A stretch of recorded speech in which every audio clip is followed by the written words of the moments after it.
Ask yourself the damn question. Is winning the only thing to you? Sports today are not just played on the field. They're played every day, online, all over the world, by sports fans just like you. Don't you dare breathe.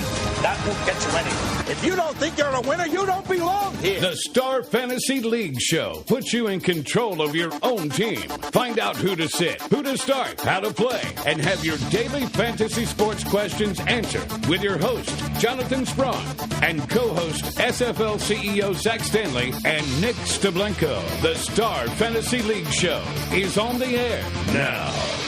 Hello and welcome to the Star Fantasy League Show here on the Sports Byline USA Network. I am your host, Jonathan Sprung, returning from a one-day hiatus of almost dying. Yeah, you almost died, didn't you? It was bad. I thought you were doing yoga. Yeah, I did do yoga. You revived yourself? Do you know how to feel better? You have to make your body do things. I did go to the gym as well yesterday about 5 or 6 o'clock. That voice you just heard was a SFL family member who decided to fill in for me yesterday, Jason Gringer. What's up, Jason? Glad to be back. Yeah, you're now a mainstay on the show. I'm apparently MIA. I missed one day and I'm replaced. Yeah, you rotate in and out every once in a while. It's, just every so often. And that voice you heard, as always, Teddy Bear 2, Nick Steblenko. So yoga is the revival method of choice for John Old Sprung? Well, think about it. If you don't want to leave your house and you feel like crap, just pop in a tape, do some yoga, energize your body, feel good. Yeah, you know what I usually do when I'm sick? I don't move. I usually lay on the couch, maybe get up to get that makes me feel warm. Worse. The longer you stay, if you're feeling crappy, your body's not, that's kind of breaking down. I don't know about you, man, but a good 12 hours of sleep, that gets me going. That's perfect. I needed to get out. You know what I need to do? I need to get back into the office today, in the studio, to do the Star Fantasy League show. It's one of my favorite things to do. Don't lie. The only reason you wanted to come in here was so that you could give me flack. That's the only reason you showed up today. You guys gave me on yesterday's show. I'm going to keep saying the day ending in a Y? Yeah, exactly. Okay. You guys gave me so much crap for no reason. You just piled it on. You were like reading my tweets on the air. There's definitely a reason. I think we could have been harsher. We could have. But you know what? We love you, John, and we're actually happy that you are back. You are the mastermind of this ship, I guess. Yeah, I'm the captain. I was going to say circus, but you can go with ship. That sounds about right. If you like floating on the open sea. On this circuit, we have an NBA playoff lineup breakdown by Nick himself coming up. We got John Holt's mailbag, and we also have a day full of value for Friday on StarFantasyLeagues.com. That's NBA, MLB, NHL. We got it all on the show today. Heck yeah. It's another great show. Heck yeah. That sounds like a Zach thing to do. I don't know. I'm just excited, okay? Leave me alone. Coming out of the break, we do have our NBA Thursday playoff lineup breakdown with Nick, and you're listening to the Star Fantasy League show on the Sports Byline USA Network.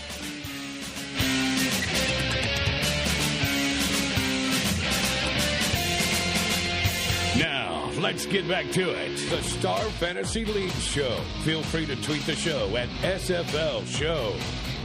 Let's do this. Time for your Star Fantasy League's NBA Fantasy Lineup Breakdown.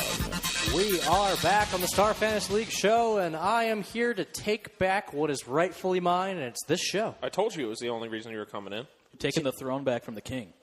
Yeah, King Stanislaus is not here on the show today. Zach Stanley had to take a day to do bossy things, right? Is that what King Day? Is it a yeah. day? King Day? He was doing royal things on the show, right? I don't think so.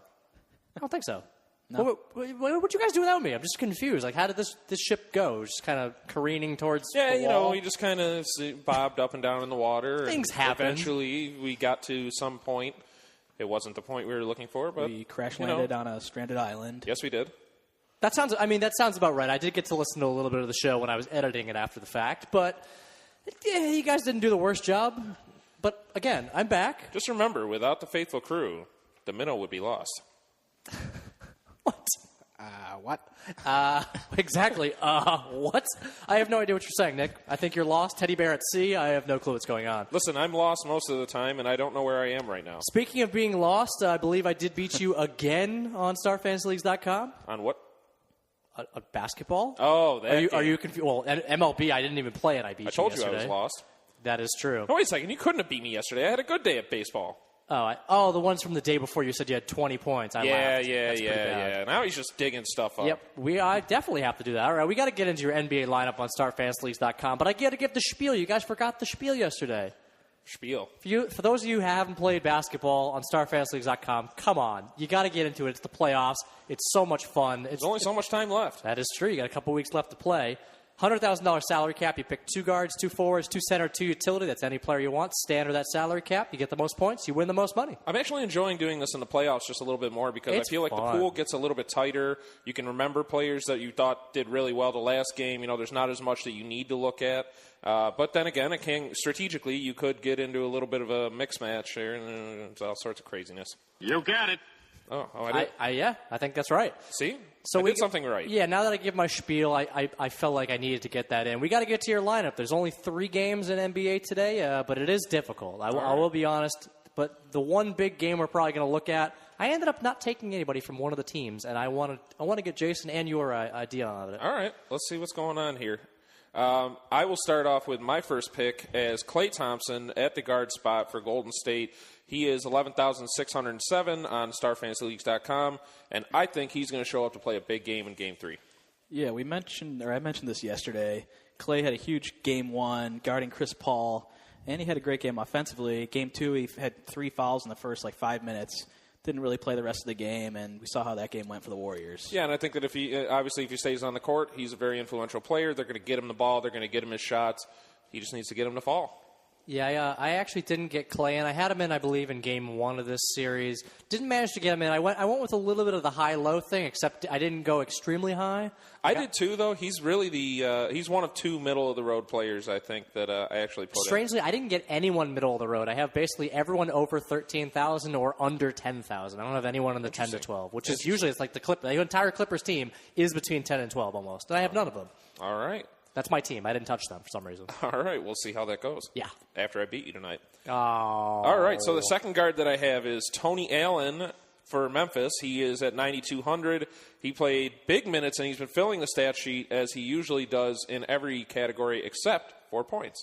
He usually does pretty well on the defensive end. That's what he's been. In the regular season, he kind of was okay, you're nothing. right. No, my fault. You're right. But he is a playoff guy. He's a Yep. veteran. He plays lockdown defense and tends to fill every other category that's not points because he has the worst shot in the NBA. Kevin Durant, when he was guarding him, only shot 36%. When anybody else was guarding him, he shot 57%. Woo. So he's been locking KD down decently. He's a defensive specialist. The guy knows how to get it done. And, steals, they're actually worth more points in fantasy basketball. So a guy like that, if he's going to play more minutes, I think he played 10 more than he usually averages. That's big. That's a big deal in the playoffs. So Touché, salesman. Oh. Yeah. I liked your point. Yeah, thank you, Pete. So did he. Thank you. All right, so I'm going to move on to the forwards now. I'm going to put in Luis Scola. After his big Game 2, I know a lot of people are going to knock him down a few pegs because that's not very normal. I'm purposely not looking at you, John. And, I know, you're smart. I'm rolling my eyes. I'm rolling my eyes. I think, personally, that Indy may have found the formula that is going to be used to beat Atlanta from here on out. You mean the formula of not having Roy Hibbert play big minutes? Here's the thing. That formula? Let's not kid ourselves. They look better on defense. They kept Atlanta to under 90 points, and they really didn't look fantastic on offense. 2 players stood out, Paul George and Luis Scola. So if that's the case, if that really is what's going to happen, I'm going to roll the dice, and I'm going to say at just a little less than 7,000, he's going to be the value play of the night. I'm trying to find out exactly how many minutes. Yeah, Roy Hibbert only played 24 minutes in that game. If that's a trend they're going to continue, sure, Luis Scola could be great, but honestly, it's the playoffs. Are they going to stick with the formula they use? Are they going to switch it up on the road? That's the problem here. I think, in the playoffs, you would think if you're doing well, you keep doing what you're doing right. Why would they switch it up? That's what you think, but then you see these teams come out and they have a completely different rotation. Maybe I have a hockey mentality because that's what they do in hockey, but in the NBA, apparently you're a bunch of crazies. Am I wrong? They do switch it up quite a bit in the playoffs. You see weird rotations all the time. They do. I don't mind the play, though, for that price. If taking some high guys, you got to get some low guys in there. Oh, yeah. He's the lowest one out there, in my opinion. Did anybody find anybody else lower than that, Perro? No, I actually did not go with Perro. I think Perro's been not playing that many minutes. He's not as athletic as anyone in that game. He kind of has trouble on defense. He does spread the floor, but if he's not shooting well, he kind of gets yanked pretty quickly. So who's a cheaper value player? I like Mike Miller. You like Mike Miller? Mike Miller's going to continue to get minutes. If he's shooting well, I think he can do. I have a lot of big guys in, so 58-72 for Mike Miller. I took a shot. If he gets me 10 points while my other guys are getting me 30, I'm okay with that. Don't you think that's a bigger roll of the dice than Scola, though? Probably, but honestly, I wanted to fit in every single guy I liked, and I only had about $6,000. All right. I have $88 left over. I really budgeted for this. Yeah, you really tightened I'm it up. talking myself into Mike Miller. I'm not really Yes, you interested are. in him, Yes, but I you like are. the other guys so much that I think they can get me 200 points. So. All right, you would have screamed and yelled at me if I had done something like that, so we'll see how that I'm turns out. explaining it, though. Usually go just, I don't know why I got Terrence Jones in my lineup. He's just in there. Yeah, and That's he did not the fantastically. attitude to have. He smoked it, too. Of course All he right, so my second forward is going to be Serge Ibaka. He's been playing really well, and I don't know that everybody thought he was going to be playing well, considering who he's matched up against. Gasol and Randolph down low, they're usually two of the best defensive big men in the league. So I'm very surprised, but pleasantly surprised for Serge. I'm surprised as well. I actually like Serge tonight, but I managed not to get him in somehow because I liked some other forwards, couldn't afford him. Ended up going with Gasol in that matchup. He's just been really solid.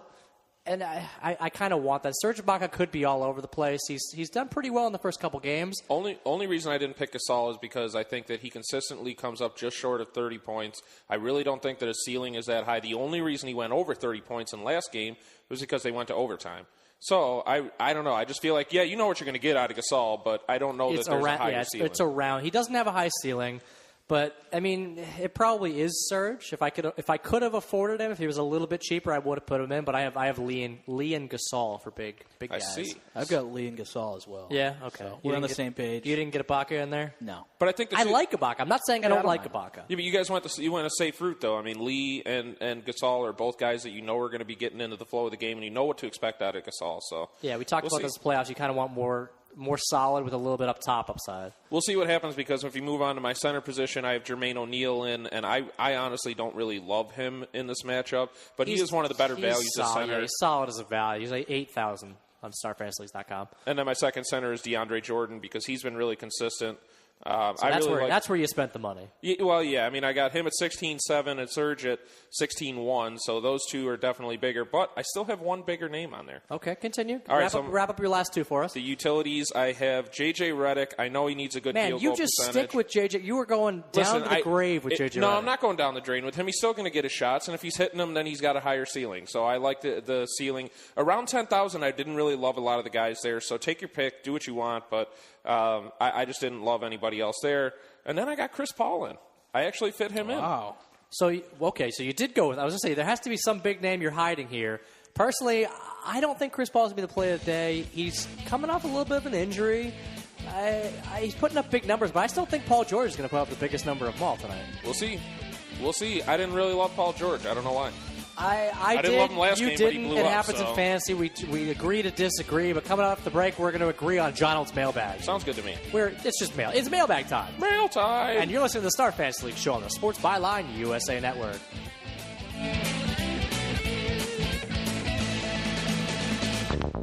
The Star Fantasy League show. Information is key to being a successful fantasy team owner, and the guys have all the updated info you need right now. Okay, fantasy sports fans. There's a letter in your mailbox. Time to dig into Donald's mailbag for your questions and comments. Read the mail, read the mail, read the mail. Jump in the game. Send your questions and comments to the Star Fantasy League's team by tweeting at SFL Show. We are back on the Star Fantasy League show, and you heard the music. It is time for John Holt's mailbag. I can't, what? I'm pretty sure it wasn't that hard of a concept to grasp. It's John Holt's mailbag time. I mean, I think that you're slowly gaining some notoriety with your mailbag. But clearly in Quahog, Rhode Island, they don't get our show. Sports Yeah. Byline, what are you doing? Get on in Quahog, Rhode Island. Yeah, well, maybe we should focus on our good friends here in Rochester, New York, where it's a beautiful, sunny day. You could. We got in the weather. We got in the weather. On Wednesday's show, you're like, we got to talk about the weather today. Yes, it is true. Every day on the Star Fantasy League show, it's all about weather. We don't do anything about fantasy sports. Every day ending in a Y, that is. That might be true. All right, let's get to the actual mailbag itself. Phil J. writes, the Knicks don't seem to be too phased about the possibility of Carmelo Anthony bolting in free agency. Would they be better off letting him walk and starting the rebuilding process under Phil Jackson? Was that him who wrote the question? Phil J.? It just may or may not have been Phil Jackson. I don't really know. Phil Johnson. Phil Johnson from Yonkers. Yeah, that's him. I think there might be two questions to this, and he only asked one question. You're turning it into two questions. Hang on. Do you want to hear Peter again? I think there's two questions because I think there's a question of what should the Knicks do, and there's a question of what should Carmelo Anthony do. And the fact of the matter is that people are going to look at this like, oh, the Knicks are going to be losing a great scorer, an all-star, and all this. He is a great scorer. Don't diminish that. The fact of the matter is, though, that he can't play defense. And he can't win. No team that's how you around win. him has won. That's how you win. You have a complete game. He has one aspect of the game. He does not have the other, and that's important. So, no, I don't think the Knicks should be that upset if they lose him, but it wouldn't hurt to keep him either, I don't think. Well, they're saying they want him to consider taking a pay cut. He's claiming he's going to opt out this year as opposed to getting, like a gigantic contract? Well, I mean, he's opting out to try to get more money in free agency for the longer term. Well, yeah, I mean, I think he could do it too. So why not? I'm sure he could, but he has the value. But if he wants to go to a contender like a Miami or something, he's going to need to take Chicago. a lot less money. Well, Oscar Probably Robertson, Chicago Bulls. did you see that? He said he should go to Houston and they'll win everything. Okay, that's a team. That's a team that plays no defense. Yeah. Houston would. That's why. I mean, that's why if he goes there, they're going to be putting up a ton of points. They don't play defense, which he loves, but. Yeah, but I mean, then once you get in the playoffs and you start playing a team like a San Antonio who actually does play defense, then you're messed. You're done. You can't win. The teams that play defense in the playoffs are the ones that end up consistently winning year after year, and we've seen that time and time again. I don't understand why everybody thinks that you can just win with offense. I don't know why Carmelo Anthony thinks that he can win with offense. You're a great scorer, and nobody is disputing that, but get on the defensive end of the ball and start playing some defense. You might win a championship. You know who the Knicks should build their franchise around? Tyson Chandler. That's a defensive stud who almost single-handedly won Dallas one championship. Yeah, I mean, he's fantastic, but I don't think you would build a franchise around him. Obviously, I'm joking, but I'm saying the idea of building around a defensive stud, that's what you should be finding guys like that who play defense first, who are obviously superstars. There's not that many, let's be honest. Yeah, and I mean... like a Paul George is a guy who's a defensive superstar, but he's also a top-notch scorer. Yeah, I think that if they let him go, they free up some cap space, they could actually end up getting some other guys in there that might help them in the long run. And it's Phil Jackson, let's be honest. It could be a mutually beneficial relationship. Another big factor could be his wife, Lala, who loves New York City. She's got to have a lot of pull on him. Oh, come on, get New out of York. here. Lala, ridiculous. I don't even want to hear her name ever again on the Star Fantasy League show. She's the ball and chain for Melo. Yeah, that sounds about right. Is that why he doesn't play defense? Too much ball and chain? Must be. Yeah, right. Let's blame it on Lala. It's all your fault. Lala's killing the Knicks defense. No, that's not true. Not true at all. I believe that's J.R. Smith killing the defense. All right, let's move on. Jimmy B writes, Michael Pineda managed to get thrown out in Wednesday's game against the Sox for yet another stupid display of cheating. Could this be the dumbest attempt at cheating in recent memory? It's pretty stupid. He didn't have it on his neck in the first inning. Then he comes out in the second inning. He's got it on his neck. Why is Looks it like on a birthmark. his neck? Okay, let's see. Why is it on his neck? They clearly, it was 2 weeks ago, his last start against the Red Sox. Does he forget he just played this team who saw what happened? They even showed it on their own Yes Network during the game. They said, look what came off of his wrist. Okay, so he doesn't have it on his wrist. Instead, he puts it on his neck. Yeah, you literally can't be any dumber than Michael Pineda right now. You know what I think this is going to turn into? I think this is going to turn into a social gaffe. It's going to be one of those, just moving forward, it's going to be something like Charlie in Winning. Yeah. Winning. Oh, it's going to turn into that. It's going to turn into Pineda. You know what I'm really hoping happens? His next start, he comes out with like caramel on his neck, and they go to like touch it, and the ref umpire just tastes it. The umpire licks his fingers. He's like, "Well, this isn't pine tar. You can stay in." Delicious. He did get 10 games for that. Oh, he actually that did come out. Just came down this afternoon. You know what's really funny? That good. I was reading up on this. Joel Peralta was the last guy to get banned for pine tar. He only got 8 games. That was 2 seasons ago. So MLB, good job staying standard. Come on, that's not fans. that big of a difference. And he's a pitcher, so in actuality, he's probably going to miss 2 starts. 2 starts. Yeah, So 2 starts. I mean, I think it's just funny. We're Red Sox fans. This is just funny, though. This isn't that big of a deal. This is And then funny. we crushed them. The Red Sox ended up doing pretty well, but come on, what are you doing? What are you doing? It's probably one of the more comical pine tar issues probably the most since George Brett. Yeah, easily. Yeah, even Easily. George Brett's like, come on, man, you got to hide it better than that, you jerk. Now, did he? So the Red Sox got up really early. Do you think he came out without pine tar, started doing poorly, and then put the pine tar on and said, I can't do it without the pine tar? He claimed it was for grip. People probably have been doing this for ages, putting some pine tar like in their glove or something, get a little better grip if it's cold out. But come on, you can put it on your neck. Stop being a wuss. He just grew a birthmark in the middle of it. A giant piney birthmark, yeah. Okay. jeez. We've agreed here. Pineda, you're an idiot. Yep. Stop cheating. If you're going to cheat, don't be stupid about it. It's pretty easy. All right, we got to move on. Sammy S. writes, the Montreal Canadiens swept away the Lightning while the Sharks look to do the same on Thursday in L.A. That's today. Yep. Thursday is today. It's the day that ends in a Y. Yeah. Hi, Scott. Do either teams have a chance to bring home the Stanley Cup, or is it still too early to crown a favorite? We've already got one team through. A second's probably going to go through tonight, It's the right? Canadiens de Montreal. I follow the Canadians on Twitter because I tweeted something funny at them. Did you really? What'd you tweet? They tweeted the thing about the fire ice. Oh, about their pregame thing? Yeah. All right. Yeah, their Twitter's hard to find. It's like Canadian Montreal. I'm like, whoa. I'm going to first off, I'm not going to try and take anything away from Montreal. You're going to say how bad. Hang on. Yes, I am. I'm going to say something about the goaltending situation in Tampa Bay. But Montreal played a really good series. They played with three full lines, and then the fourth line actually worked in where they had some spots that they did really well. But the fact of the matter is that Tampa Bay did not have Ben Bishop, and Ben Bishop was one of the biggest stories of the regular season. He single-handedly stole a couple of games for Tampa Bay. I think Montreal is going to hit a little bit of a wall when they get to this next round, regardless of if they're playing Boston or Detroit. Yeah, that's going to be a tough series when second round there. Looking at the Sharks, something I noticed is they only had 4 guys play in the Olympics this year. And we haven't really talked about the Olympics where these guys have played so many games, even the teams that were in the playoffs last year. And look at a team like maybe the Blackhawks. They had 11 guys play in the Olympics. So these guys are going to be a lot more tired. Sharks, they're pretty rested, and they're a pretty deep team. So they could have a nice run here. That's a really good point. I really didn't think That's why you picked the Sharks. Well, no, that wasn't why I picked the Sharks. Just take it. Take the compliment. Do it. Yeah, I picked the Sharks because I was put on the spot. But that is true. I'm going to ride it anyways. That's a really good point, though. I mean, you're right. There's a couple of teams that are still in the playoffs that have some guys that might end up getting tired. So I think the Sharks are going to close it out tonight, and we'll see what happens going on. All right, we're going to have plenty of time to talk about this. We got to get to this ridiculous start in the NBA playoffs. Tim D writes, the road teams in the NBA playoffs are 9-7 so far this year, opposed to 2-14 last year. Are the favorites in trouble, and which team should be worried about coming home down 3-1 or worse?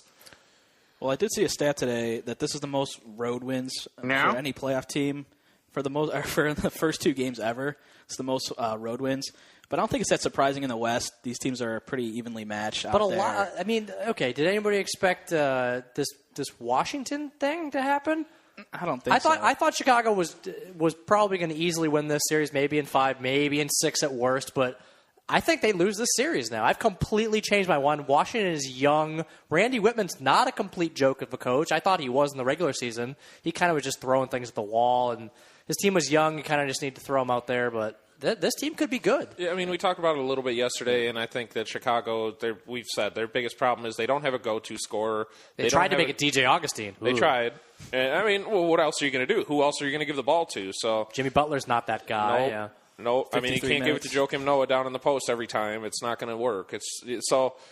Yeah, I think Washington's probably one of the biggest surprises, and I mean, there's a cut. I think Jason's right though. Out in the West, it's such a tight race. It's such a tight playoffs. Well, hold on. What about can't this? Be that hold on. surprised. This Portland-Houston series is funny because both teams came out in the media and said they wanted each other in the first round. They're like, yeah, we want to play these teams. Clearly, Portland wants to play Houston a lot more than Houston wants to play Portland now because they're beating up on them inside. Yeah, I mean, I actually like that response just as a sports cliche, though. I mean, how many teams are going to come out and just say, "Oh yeah, we didn't want to play these guys at all. We're really scared to play them." Memphis is like, we want to win the last game of the season just to avoid San Antonio. That's what they said. They're like, we're not playing. We don't want to play San Antonio. I mean, I don't like that response. All I'm saying is I would rather hear the cliche of I want to play them. I'm ready to play them. I'm going to reiterate what I said. I believe it was on Tuesday's show. That I don't think home court advantage matters as much as it used to. Well, I would say Golden State has the best home court advantage. How about Portland? We haven't seen Portland's home fans. They are rabid. They don't have that many teams in Portland. And like Seattle we've seen, they're pretty rabid when they got some teams playing. I'm pretty excited tonight to see the Golden State crowd. They always come out. They blow the roof off that place. It's yes, they do. Probably the hardest place to play in the NBA. And everybody in San Francisco supports the Warriors, even when they're losing. It's going to be a good game. Yeah, well, the Warriors are going to be in San Francisco soon, so they're going to have plenty more to cheer about. Yep, I'm excited. That series is going to be a good one. There's a lot of good NBA and NHL playoffs coming up, and we're going to break down the value plays for that and include our plays of the day for MLB Friday when we get back. And you're listening to the Star Fantasy League show on the Sports Byline USA Network.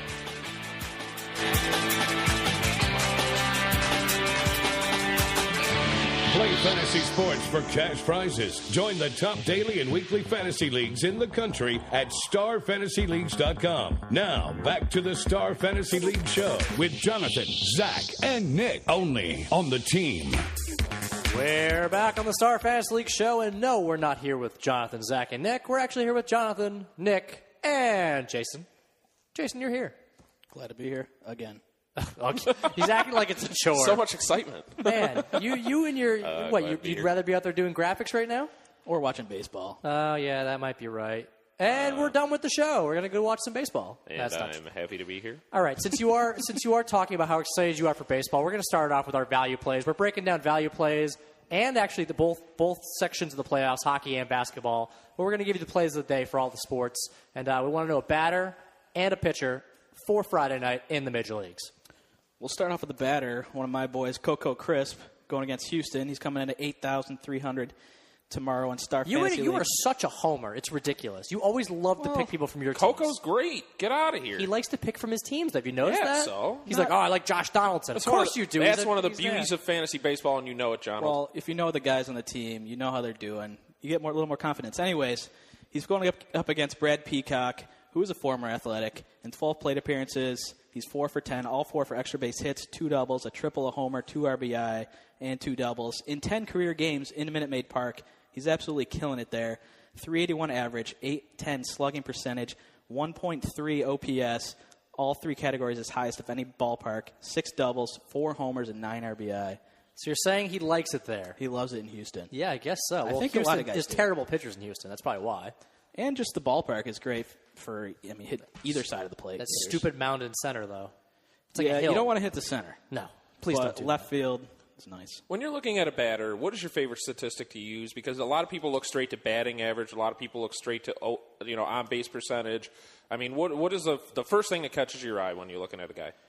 First thing I look for, just going down the list, is home runs off the bat, but then OPS probably is the main factor. I mean, as soon as you're over, what would you say, when you're over 1-0, that's when you're really, really drawn towards a guy? Yeah, 1 is pretty huge. Yeah. Even like over 800 is nice. All right. Yeah, and remember when you're looking at these numbers, you don't want a small sample size against a pitcher. Usually it's 10 or more. That's usually nice. Yeah, okay.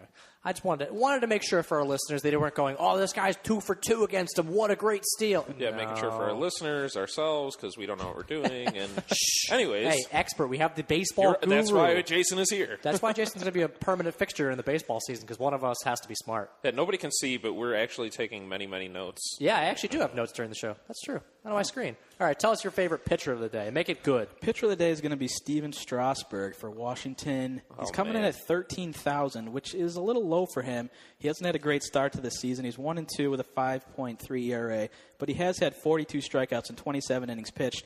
And as we noted yesterday, I went with Zimmerman, but they're all facing the Padres, who are a weak hitting team. They strike out a lot, and it's in Washington. He's a much better pitcher at home. Career ERA in Washington 2.6 compared to 3.69 on the road. That's really solid. All I have to say about that pick is What the hell is wrong with you? Strasburg, really? God, this season he gets hit early, and then if he gets his confidence shaken early, he is just done. He's toast. Well, we've talked about this before. He puts up a ton of strikeouts. Even if he's allowing some runs, you really want strikeouts. That's the key for pitchers. You get a ton of points for strikeouts. Even if he allows 3 or 4 runs, you get a point per strikeout. If he strikes out 10 guys, I mean, he'll still All plus. right. It's like Greinke last night. salesman. Greinke last night had 11. Yeah. Yeah, that was a big number. A lot of quick. Waka got a bunch quick, too. Yep. All right, let's get on to NHL. Breakdown. We got 3 games on Friday for the playoffs. Any clinching games? Any important things we need to know about? There's not going to be a clinching game, but all 3 of these series have been fantastic so far. I couldn't ask for anything more. So I'm going to kick it off with the Rangers at Flyers. This is Game 4, and the Rangers are up 2-1, but they've been in control of the series for the most part. I know the Flyers escaped with a win in Game 2, but I just don't see that happening anymore going forward. I really don't see how they're going to generate any offense. The biggest thing that the Rangers do, especially when it comes to playoff time, is they sacrifice their body by blocking shots. They blocked 28 shots in the last game, and if you can't get pucks to the net against Henrik Lundqvist, who is by all means one of the better goalies in the world, you're not going to get anything done. If you're not getting 30 or more shots a game, I just don't see how they're going to get it done. Yeah, and one guy who's killing it for Rangers is Martin St. Louis. Yep. He's got 2 goals, Finally. 3 assists. He's only at 12,000. He's a pretty good deal, I think. You actually picked the play of the day Oh, for my. hockey for me. I love him right now. I thought we just said how bad he was about a week ago He was on the doing show. very poorly when he first came over for the Rangers. When they first made that trade with the Lightning, he was doing very poorly. He hadn't gotten a goal, I believe, almost until the end of the regular season, and now he's got 2 goals and 3 assists in the series, and he's just doing well. For whatever reason, he's gelling at the right time, and this is perfect for the Rangers. Although I don't like the Rangers, I hate them. But it is what it is. They're doing fine. I still like the line of Matt Zuccarello, Brassard, and Pouliot. I think they're great. I think they work really well together, and they're getting it done. So if you're looking for a good stack, some value, go with that line again. They're definitely going to be I got to give a big thank you to Jason for burying the lead. We're supposed to talk about play of the day after the fact. You went and buried the lead, man. I didn't Killing me. All right. Well, what do you think about Steve Mason coming back, too, for the Flyers? I think that's going to be very important for them, but unfortunately, when you are cold going into the playoffs, that's a tough situation to put him in. And unfortunately for Steve Mason, he's going to catch a lot of flack for it. I don't know. I think the Rangers come out 3-1, and then they head back to Madison Square Garden and close it out in 5. Sounds So, right. All right, there's 2 more games to get to. We got to get some more value play. We only have your goalie left for the day, so yeah, that's true. Let's get to those 2 games and then wrap it up with your goalie. All right, so Chicago at St. Louis is the next one. This has been a bloodbath of a series. It's my favorite one to watch. Don't miss any of these games because they're just fantastic. They're very evenly matched. I still feel like Chicago has the edge, especially because David Backes is still up in the air. We're not really sure if he's going to be coming back. That was a brutal hit that he took from Seabrook. It is what it is. But if he doesn't come back, I really don't see how they could have the edge. And TJ Oshie's been almost non-existent in this series. Broshi. Yeah, I believe he's -3. He doesn't have a single point. If he doesn't get going, then St. Louis, I just don't see how they can continue this run that they're on of scoring late goals, although Chicago actually turned the tides on them last night. That was kind of fun. A little bit. So I like the Blackhawks still. I really love that they put Patrick Kane back on a line with Jonathan Toews and Brian Bickle.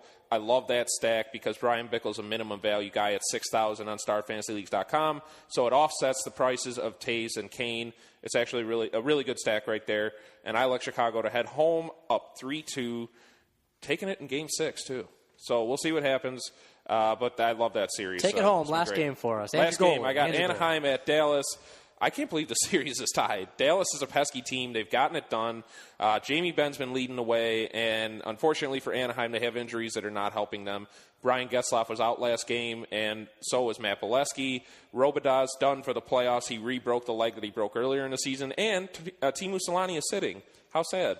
Yeah, what do you think about Anderson getting pulled and Hiller's coming back in? Is he going to start? It could. I said they could do a little committee at goalie, so you got to be careful. If you're thinking of starting Frederik Andersen, make sure you check and see if he's playing. I don't think so. I think the Ducks can't panic. Corey Perry's been getting too frustrated. They need to not panic. If Getzlaf suits up, the Ducks have the upper hand, and I think they roll in the next game at home. I don't know. We'll see what happens, but the Stars have been pretty impressive. Thank you to Jamie Benn. All right, what about your goalie of the day for Friday? Are you going to be surprised when I say Corey Crawford? Yep. Of course it's Corey Crawford. Here's you the thing, go with him okay? every single day. I know it's a repetitive pick, but he's one of the most valuable goaltenders on StarFantasyLeagues.com right now. He's one of the cheaper guys, and no matter what happens, even though he's lost 2 games, he's only had 1 game where he was below 5 points, I believe, 5 fantasy points. It doesn't matter what happens. The guy is making saves every time in every game. The Blues are getting tons of pucks to the net, and he's standing tall. So I think he's one of the best values out there. Even if he gets a loss, he'll get 35 saves possibly. So all right, you took as much possible time as you could talking about hockey today. Yes, so I did. We got a Well, little bit of time left for NBA, so we'll banter a little bit. We only got 3 games on the schedule, 2 of which scared the crap out of me from a fantasy perspective. First one is Toronto at Brooklyn. This series is tied. I really thought Brooklyn was just going to kind of run away with this, but Toronto, those young pesky little kids in Canada. Were you surprised that DeRozan stepped it back up in Game 2?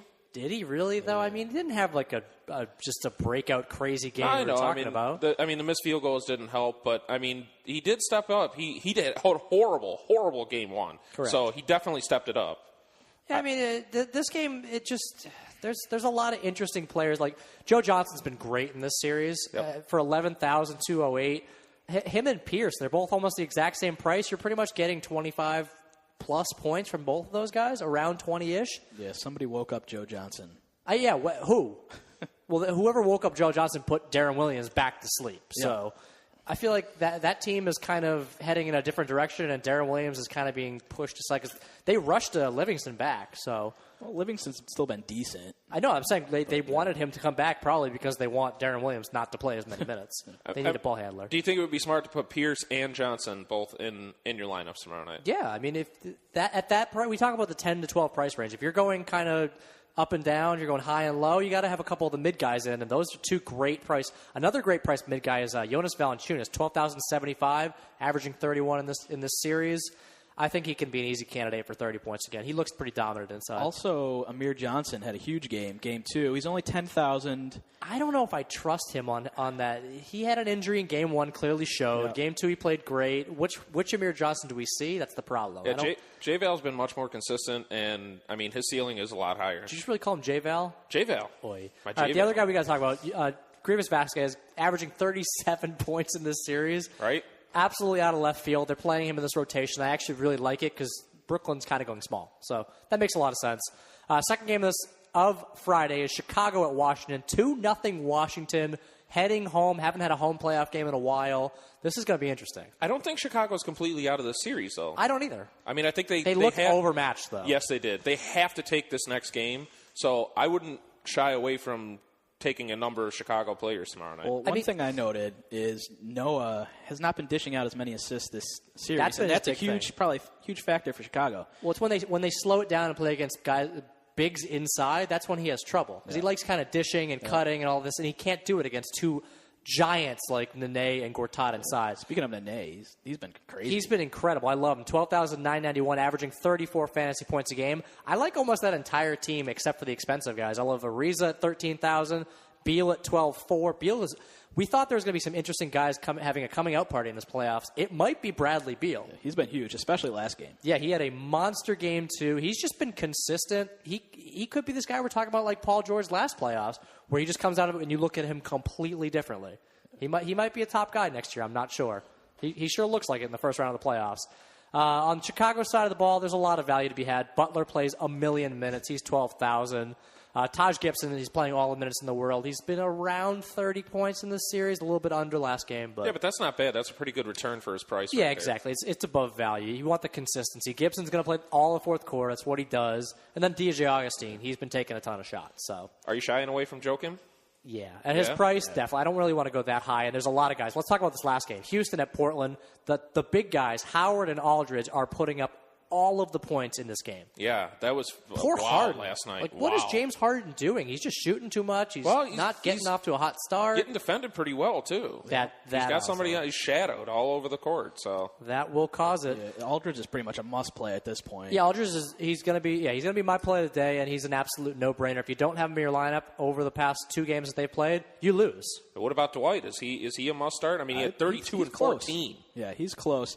He's gotten foul trouble both games. He fouled out of the first one. He had 5 fouls in the second game, but he still put up 45 and 48 fantasy points. I didn't go with Howard and Aldridge because I couldn't fit in value anywhere else. I actually went with I went with LaMarcus Aldridge and Damian Lillard, who's down to 14,800, but it looks like he's just emerging as a star. Another guy who's emerging as a star. He almost had a triple-double last game, 18, 11, 8. And they're going to need those two, him and Aldridge, to step up if they're going to do it. He needs to step up. That's the game I would keep an eye on. Maybe Beverly, a couple other guys. Lynn could be a possibility for some value, but you got to find value on Friday on StarFantasyLeagues.com. Coming up, we are wrapping it up with all our value plays. And you're listening to the Star Fantasy League show on the Sports Byline USA Network.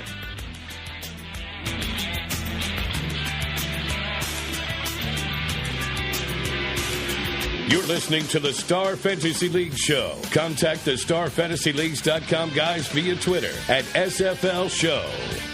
We are back, but we are not yet wrapped up on the Star Fantasy League show because we need to give you our value plays of the day for NBA, MLB, NHL, cricket, F1, NASCAR. No, I don't want to do that anymore. Michael Schumacher. Yes, Michael Schumacher's always That's fun. the only name I know. One of the Andretti brothers is my favorite. Well, there you go. See? I just learned something. For baseball, Jason likes Coco Crisp. What a homer. Surprise.